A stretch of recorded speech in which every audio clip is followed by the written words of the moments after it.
बोला क्या पकड़ के हाँ बोलो बोला बोला बोला। मैं कवि रामचंद्र जानकी शरण दास आपके सामने एक प्रेरक कहानी कह रहा हूँ। हल्ला मत करो। एक राजा को बोध तत्व ज्ञान हो गया। उसने राज दरबार में अपने मंत्रियों से पूछा कि किसी को कोई दुर्लभ वस्तु मिल जाए तो वह क्या करे। किसी मंत्री ने कहा उसको छिपाकर रखना चाहिए। किसी ने कहा कि उसको सुरक्षित रखना चाहिए। किसी ने कहा कि तिजोरी में बंद कर देना चाहिए, आदि आदि। राजा को किसी मंत्री के उत्तर पर संतोष नहीं हुआ। उसने अपने राज्य में ढिढोरा पिटवाया कि कोई जानता हो तो मेरी इस बात का उत्तर दे। राज्य के अनेक व्यक्ति आए और उन्होंने अपनी अपनी बात राजा के सामने रखी, पर राजा को संतोष उत्तर नहीं मिला। उसके राज्य में एक बनिया रहता था।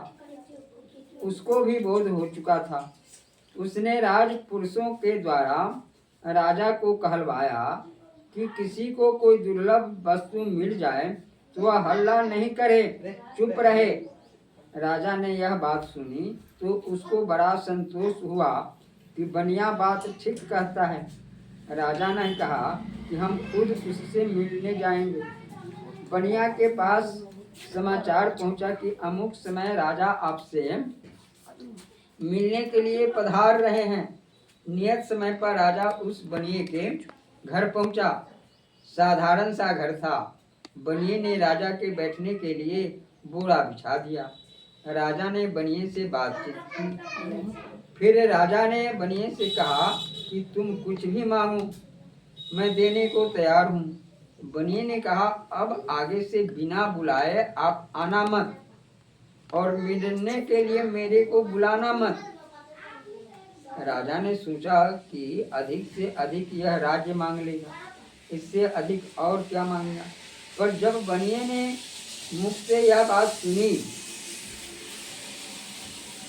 बनिए के मुख से जब यह बात सुनी तो राजा को बड़ा आश्चर्य हुआ। राजा ने कहा कि आपकी बात का तात्पर्य मैं समझा नहीं, कृपया स्पष्ट कीजिए। बनिए ने कहा महाराज, मैंने आपको मेरे से मिलने या मेरे को बुलाने के लिए मना किया है, पर मैं आपसे नहीं मिलूंगा, ऐसा नहीं कहा है।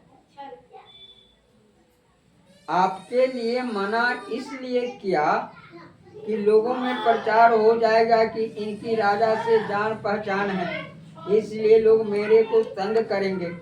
कोई कहेगा कि मेरा अमुक काम करवा दो, कोई कहेगा कि राजा से कहकर मेरी नौकरी लगवा दो, कोई कहेगा कि मेरी सजा माफ करवा दो। तो एक नई आफत पैदा हो जाएगी। इसलिए आप ना तो आवे न मेरे को बुलावे, पर मैं जब चाहूँगा आपसे मिल लूँगा। मेरे मिलने की मैंने मनाही नहीं की है। वास्तव में अब न आपको मेरे से मिलने की जरूरत रही, न मेरे को आपसे मिलने की जरूरत ही रही। यही इस का राज है महाराज। राजा ने उसे आशीर्वाद देते हुए कहा, आपने बहुत ही सही कहा। जय श्री सीते। यह कथा प्रसंग आपको अच्छा लगे तो मेरे यूट्यूब चैनल का नाम है सीतायन सीतामढ़ी रंजीतपुर, इसे नेट पर बोलकर सब्सक्राइब अवश्य कर दें और बेल आइकन जरूर दबा दें।